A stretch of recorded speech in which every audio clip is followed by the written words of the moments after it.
Marcos Amarripa es director del CCI Laguna, el Consejo Cívico de las Instituciones. Marco, gracias por acompañarnos. Gracias a ustedes por la invitación. Sí. Y bueno, pues para compartir con el auditorio, Marco, esta nueva publicación sobre las finanzas públicas en Durango y pues las cuestiones que son dignas de compartir con el auditorio en cuanto al manejo de los ingresos y los egresos del presupuesto duranguense. Así es, el día de hoy estaremos presentando en rueda de prensa en parte de la Laguna de Durango esta publicación, acompañado de varias organizaciones asociadas al CCI que tienen obviamente su interés también en la parte de la Laguna de Durango, y también como un ejercicio que hicimos también para analizar la cuenta pública del estado de Coahuila, también lo hicimos para el estado de Durango, en donde además pudimos incluir ya la primera administración, lo que fue el 2017 de la administración actual, y esto nos permite también hacer un diagnóstico mucho más completo y comparativo. Como bien saben, dentro del Observatorio de la Laguna, esta es la segunda publicación que hacemos a 1 año y medio ya de la creación del observatorio, y nos dimos a la tarea de replicar pues este ejercicio tan necesario de que el ciudadano sepa cómo se están gastando sus impuestos. De hecho, en la portada viene en qué se gastan nuestros impuestos, pues con un ánimo también de poder entender cuáles son los ingresos estatales y la calidad del gasto de estos ingresos. Te comento así brevemente los principales hallazgos de este estudio. Es que en términos de ingresos vemos que la entidad registró un importante incremento en la recaudación propia. Sin embargo, un 40% se incrementó del 2006 a 2017. Sin embargo, vemos que el estado de Durango apenas recauda de ingresos propios el 9%. Es decir, tiene una alta dependencia fiscal de los recursos que provienen de la federación. Que no es privativo de Durango, ¿verdad? No, de hecho, Durango es la entidad número 18. En recaudación propia. Sí es de los más bajos. Sí. No hay mucha diferencia del lugar 18 a los que están más abajo, y eso lo hace obviamente pues muy dependiente de los recursos que envía la federación a las entidades federativas, ¿no? Y es de llamar la atención en estas gráficas que presenta este estudio tan interesante como no obstante que ya no se cobra la tenencia, el incremento más alto que ha tenido en 2017 fue precisamente en control vehicular. Y se nota, porque así hacen la comparación desde el 2007, cómo se va incrementando poco a poco los ingresos mediante el control vehicular, pero en 2017 se disparan en una proporción muy diferente a los años anteriores. Así es, se establecieron ahí ciertos estímulos, y creo que esto benefició mucho este incremento, pero nos llama mucho la atención que este impuesto es la principal fuente de ingresos propios del Estado, lo que también le da cierta fragilidad, porque se había venido beneficiando de la política que tenía Coahuila, y muchos autos, por ejemplo, en vez de plaquearlos en el municipio de Torreón, se estuvieron plaqueando en la Laguna de Durango. Nada más para darte un dato, el 40% de los ingresos por este impuesto son de la Laguna de Durango. Y ante la política ya modificada de Coahuila, entonces lo que podemos estar viendo en el 2018 es que este impuesto pueda traer cierta contracción, porque los vehículos nuevos van a estar pagando ya tenencia en la parte de la Laguna de Coahuila y no en la parte de la Laguna de Durango. Entonces seguramente este impuesto, que es el principal ingreso del estado de Durango, en esta parte de la laguna pueda tener cierta contracción, ¿no? Y además también, por estimaciones que se han hecho, tenemos registro de que se estiman más de 165,000 vehículos irregulares, es decir, que no pagan tenencia ni control vehicular, y esto le está representando dejar de recaudar al Estado más de 400 millones de pesos. Entonces, es un impuesto sumamente importante, pero lo vemos con cierta fragilidad ahora por la política de Coahuila, y sobre todo que la Laguna de Durango aporta en gran medida este impuesto, ¿no? Otro de los ingresos que también nos llama mucho la atención es el impuesto al fomento a la educación, que viene implícito en ese impuesto del control vehicular, que también tiene un incremento de un 56% respecto al año pasado. Sin embargo, vemos que no se ha ejercido de forma adecuada, puesto que Durango sigue ocupando los primeros lugares en abandono escolar, ocupa el 8º lugar nacional en abandono escolar en primaria, ocupa el 2º lugar en abandono escolar en secundaria y ocupa el 4º lugar en abandono escolar en preparatoria. Eso significa que el incremento de este impuesto no está teniendo pues los resultados esperados, porque los mismos índices de abandono escolar se siguen manteniendo a través de los años, ¿no? Ahí vemos una relación negativa en la relación costo-beneficio, es decir, cuesta mucho, pero beneficia poco. Sí, los contribuyentes hacen pago de ese impuesto, pero no se ve reflejado en mejores resultados, sobre todo en el abandono escolar, que Durango sigue apareciendo dentro de los primeros lugares, ¿no?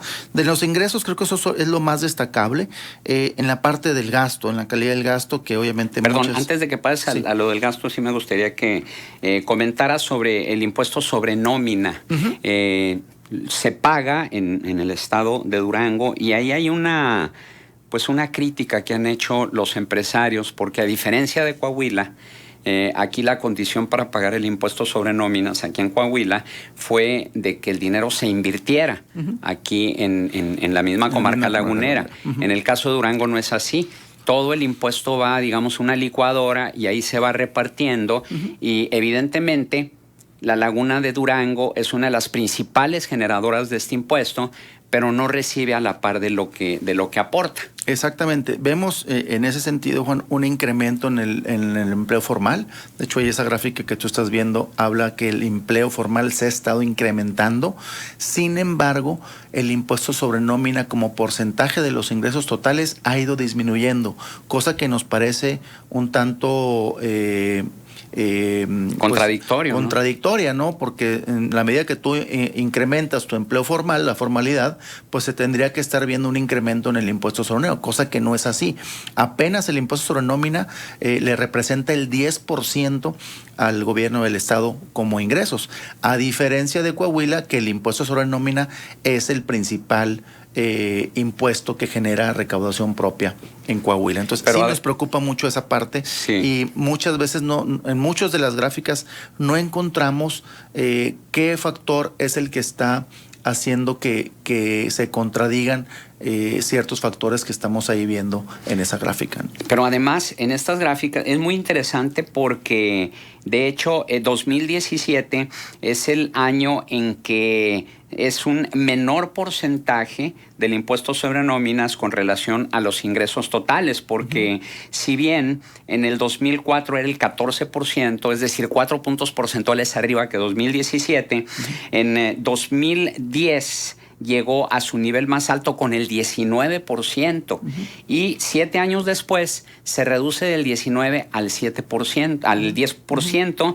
y en el inter de esos años va de bajada del 19 al 16, al 14, al 13, nuevamente al 14, luego al 13. Registrados sus empleados en donde trabajan, los registran en otras entidades donde están las sedes. Entonces, eso está impactando de forma importante a la recaudación del impuesto sobre nómina, que obviamente ese impuesto tendría que ir directamente al apoyo a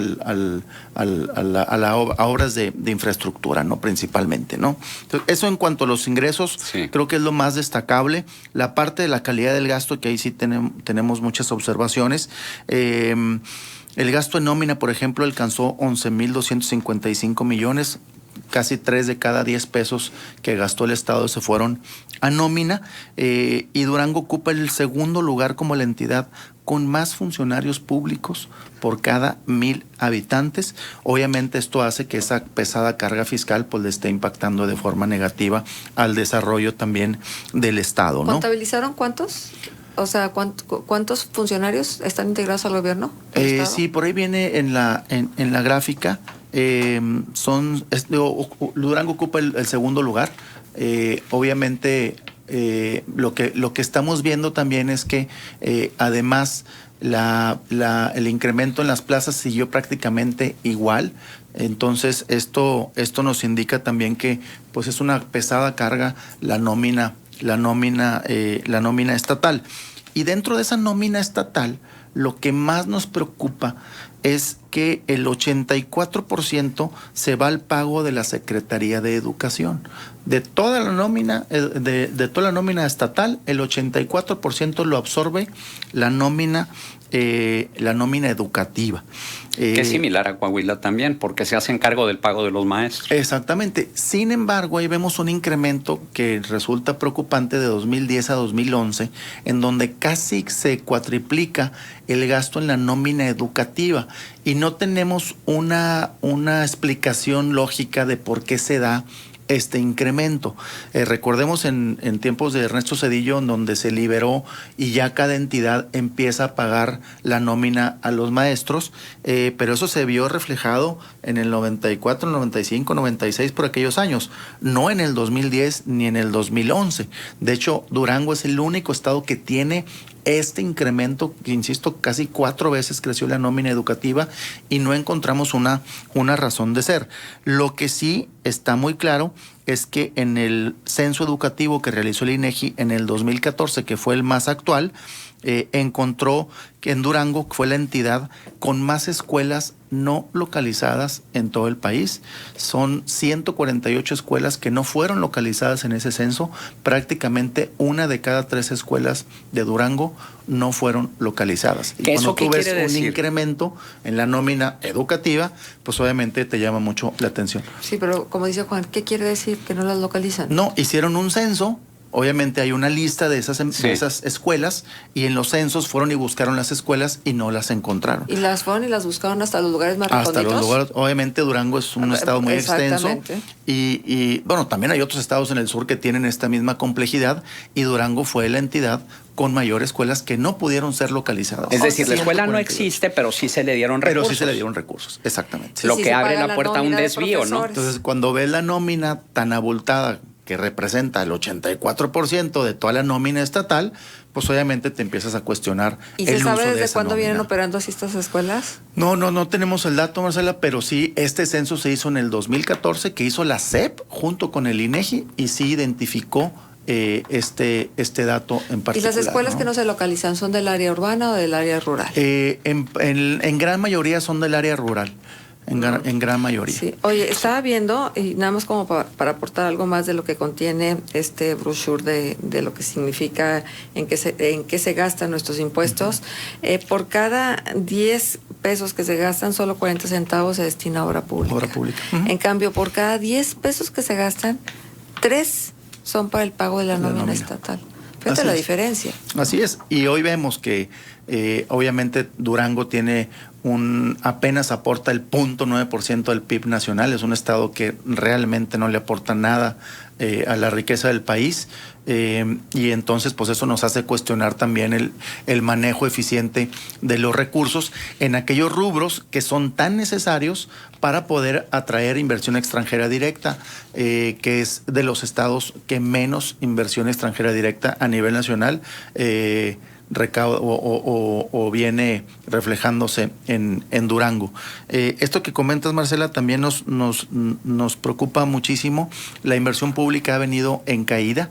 De hecho, es uno de los rubros en los cuales se aprueban más de 2.500 millones de pesos para ejercer y únicamente se están ejerciendo 1.500, poquito más arriba de 1.500 millones de pesos. Es decir, hay subejercicio. Hay un subejercicio, pero no lo ves así en otros rubros como transferencias y subsidios, claro, como por ejemplo gastos en publicidad, como por ejemplo deuda pública, que a pesar de que creció la deuda pública y se solicitó un préstamo de más de 5,000 millones de pesos, vemos que a pesar de que fue ejercido a amortizaciones al pago de capital, la entidad sigue todavía con los mismos niveles de deuda. Eso significa que el financiamiento que solicitó Durango pues no fue precisamente para impulsar las obras de infraestructura tan necesarias en esa entidad. ¿Y cómo andan en materia de deuda pública, por cierto? En deuda pública ocupa el lugar número 14, algo así en per cápita como 4,400 pesos es lo que debe cada duranguense. Se deben un poco más de 8,000 millones de pesos. Esto ya juntando la deuda con entidades financieras más la deuda a proveedores. La deuda con entidades financieras anda por ahí de 6,000 millones de pesos. Pero también llama la atención el hecho de que 2010 a 2017 la deuda creció 115%, mientras que la inversión se redujo 41%, que ha sido una tendencia de la mayoría de los estados, ¿no? Se incrementa mucho la deuda y se reduce la inversión pública. Digo, lo mismo también ya dábamos cuenta de lo que pasó aquí en Coahuila. Pero lo que es de llamar la atención en el caso de Durango es el hecho de este incremento pues del 100%, del 115% en esos pocos años. Claro, no se puede comparar con la de Coahuila, ¿verdad? Donde ahí el incremento fue exponencial. Sin embargo, ¿hay alguna explicación a eso? No, esta es una práctica de veras que nosotros no nos explicamos y como bien lo comentas en varias entidades en donde vemos que los financiamientos que están otorgándose a las entidades federativas no están aplicándose al impulso de obras de infraestructura, que en estricto sentido esos financiamientos tendrían que ir precisamente a ejercer más obra. Obviamente a mayor obra pública, mayor infraestructura, hay mucho mayor dinamismo, hay más derrama económica, pero muchas de las entidades federativas no lo están viendo así. Incluso es el mismo comportamiento que tienen en los rubros en los principales rubros del gasto. Se incrementan sus transferencias y subsidios, se incrementan otros apoyos, pero lo que es inversión pública que le tiene aprobado el Congreso, ejercen hasta casi menos de la mitad. Entonces, eso nos preocupa muchísimo porque entonces pudiéramos entender que el financiamiento está siendo utilizado muy seguramente para gasto corriente. Marco, en materia de publicidad tiene un apartado de cuánto cuesta la promoción del gobierno y dice que en 2017 el Ejecutivo gastó el triple de lo aprobado por el Congreso local en publicidad oficial. A ver, le aprueban una cantidad y luego él se gasta 3 veces más.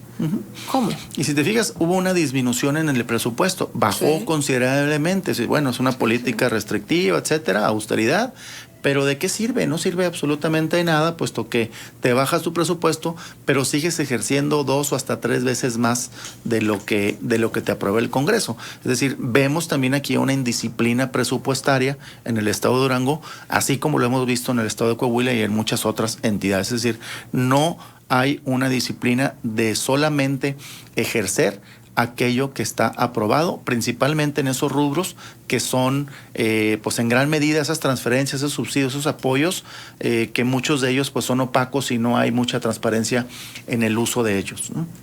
También otro brinco grande que da es en el alto costo de endeudarse en este punto, como en 2017, bueno, es exponencial la diferencia de la amortización de la deuda pública con relación a los años anteriores, porque estamos hablando como de 2016, que son 127, en 2017 son 5,424. Es decir, un incremento exponencial. ¿A qué se debe? Pues mira, históricamente siempre se había pagado de intereses y siempre estaba un poquito más de intereses de capital, intereses capital. Pero vemos que en el primer año de Rosa 6 Puro solicitaron un préstamo, un financiamiento de más de 5,000 millones de pesos, que sí efectivamente se fue al pago de amortizaciones, que ahí lo ves tú en esa gráfica. Sí. Sin embargo, hoy a la cuenta pública todavía, o sea, solicitó un préstamo para pagar ese préstamo, pero hoy ya tiene deuda por más de esa cantidad. Es decir, el financiamiento que solicitó, pues finalmente no se utilizó, se hizo un hoyo para tapar otro, y eso es lo que estamos viendo en la mayoría de la calidad del gasto que hay en el estado de Durango. Hoy van a hacer la presentación de este estudio en qué se gastan nuestros impuestos en el estado de Durango. ¿Hay alguna posibilidad de que este estudio llegue a José Rosas Aispuro y al secretario de Finanzas para que pudieran dar una explicación de todo esto? De hecho, hay muchos aquí hallazgos que encontramos en los cuales no tenemos una explicación lógica. Este incremento de la nómina, quizá no de esta administración, pero sí creo que es importante que la autoridad lo tome en cuenta. Es un insumo que no les cuesta. Lo que queremos es poner en perspectiva y analizar qué dicen las cuentas públicas. Tú accedes y eso es lo que queremos, que la autoridad pues tome cuentas en esto y que se mejore por ahí el manejo en la calidad del gasto, que vemos que hay rubros en donde es importante que se eficientice el uso, ¿no? Quiero compartir esto porque me parece bien interesante. Dice, Durango y Coahuila tienen tasas diferentes de impuestos sobre nómina. Durango recibe más recursos en todos los programas y fondos que tiene que ver con el combate a la pobreza, comparado con Coahuila o los estados del norte. Esto debido a que sus indicadores de marginación son los más altos de los estados norteños. Durango representa el 1.36% de la población del país y solo aporta el 0.9% del PIB nacional. Coahuila representa el 2.4% y aporta el 3.5% del PIB nacional. En todos los estados, la nómina magisterial es el gasto más importante. Sí, son estados subsidiados prácticamente por otros estados, claro, que eso también ha sido pues tema de otras entidades que están generando más de lo que reciben por parte de la Federación. Por eso le dicen a Durango el Chiapas del Norte, ¿verdad? Así es. Bien, Marcos Amarripa, director del CCI Laguna, nuestro agradecimiento por tu valiosa participación aquí en Contexto. Gracias a ustedes. ¿Dónde se puede conseguir el material? Ya está en la página del observatorio, observatoriolaguna.org.mx.